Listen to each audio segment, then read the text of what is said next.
I came across this tweet and I thought I should share. The United States will soon drop out of the top 50 nations in terms of life expectancy. Every country above us has a public option for health insurance of a publicly funded healthcare system. Not some, not most, but every single one.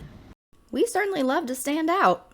America is one of the top 20 most developed nations, top 25 most democratized nations, and is the only one of that specific group whose women are living shorter lifespans than men in other developed countries. This is the harsh truth the entire Republican Party, which is about to gain more government control, doesn't want to tell you. Why? Because it would only make nationalized single-payer healthcare that much more popular with Americans. Instead of accepting that the US being a significant outlier is a problem, the right is quick to paper it over with nonsensical calls to American exceptionalism, like, our way is better, that won't work here. Are you ashamed of America? You often hear these types tout our innovation. Okay, well then why don't we innovate a healthcare system that actually works for people? The US federal government spends about 8% of GDP on healthcare, roughly the same as other developed nations, but still has a notably lower life expectancy. This is despite the fact that about 10% of the US population are still not covered by a federal healthcare plan. And it's not like the federal government is fully covering healthcare costs anyway. Healthcare Inc. comprises 25% of the top 20 largest lobby expenditures since 1998. This is what speaks to legislators. It's not enough that the public votes them into office. They also need to pony up enough cash to override corporate interests. Women's bodies have never been a priority for Republicans, and they made that clear this year. Women are more overweight, suffering from stress-related illness, and 10% of women under 65 have no health care coverage. And that can be explained by an increased female workforce of mothers who still aren't given paid leave or equal pay for the same job a man does. But the most heinous reality is maternal mortality. Apparently, we're supposed to be proud of 24 maternal deaths out of 100,000 live births, and with Black mothers, 3 times as many. We have women of poor health giving birth, who don't know about prenatal care options, who have to pay medical bills with lower income. 10% of babies are preemies, many times related to the poor health of the mother.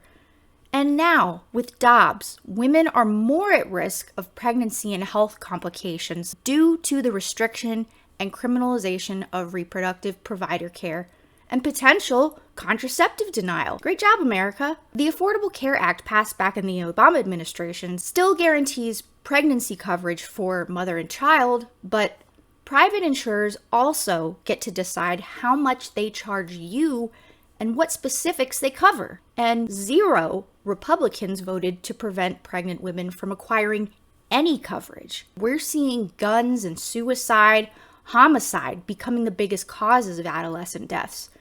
Republicans not only don't want to limit the access to outrageous tools of widespread and self-harm, they want to use insufficient mental health care as an excuse to not blame guns for shootings, and then do nothing. Almost all House Republicans didn't vote for greater baby formula access, and now that legislation is stuck in the Senate because of the filibuster. Veterans, the pride and joy of patriotic Republicans, became their latest snuff when right-wing Congress members said, no, I don't want vets suffering from toxic fume-related illness they acquired while serving their country. They don't want to cap insulin costs and negotiate drug prices. And the third rail, the progressive programs Republicans actually like, Social Security, Medicare, are very much at risk of becoming discretionarily funded.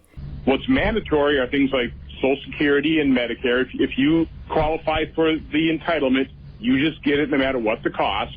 And our problem in this country is that more than 70% of our federal budget, of our federal spending, is all mandatory spending. It's on automatic pilot. What we ought to be doing is we ought to turn everything into discretionary spending so it's all evaluated so that we can fix problems or fix programs that are broken, that are going to be going bankrupt. But because, again, as long as things are on automatic pilot, we just continue to pile up debt. It's mortgaging our kids' future. It's this massive debt burden. He's lying. Statutorily, it is against the law for Social Security to contribute to the national debt.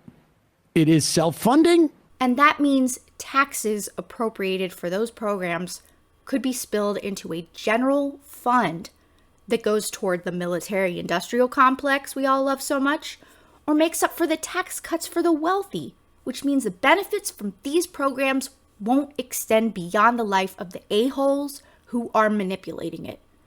Then it could be only left to private companies to offer it, like Blake Masters says. My kids, they're not going to receive Social Security, and we need fresh and innovative thinking, right? Maybe we should privatize Social Security, right? Private retirement accounts, get the government out of it. So how is this pro-life or pro-quality of life for all? It's not. For Republicans, the freedom to pay more for worse health care is more important than the freedom to change your job. And that allows employers to hold the upper hand over labor, meaning more overtime, taking unpaid sick days, and less comprehensive health care, if any. A worse quality of life. The ROI on that sucks. So why the are you staying and doing something the same way that you've been doing it, just like your parents did and your grandparents did, in today's current climate and environment that doesn't work anymore? Quality of life is becoming a high priority among younger generations in the workforce because they have witnessed their parents working over 40 hours a week for extra hourly pay, or essentially the same salary for the corporate machine. It's in the nature of older generations to believe in duty and loyalty to the job, and younger generations to seek flexibility given more exposure they've had to working on screens, remotely, and the unstable job market. So many younger workers are trying out quiet quitting, or stopping work based on the clock, not once the project's done. It directly alludes to the very American profit-driven epidemic of efficient, cheap labor. And I think fittingly enough, a giant health crisis, COVID, revealed that exploitation of workers. We're literally killing ourselves for someone else's American dream.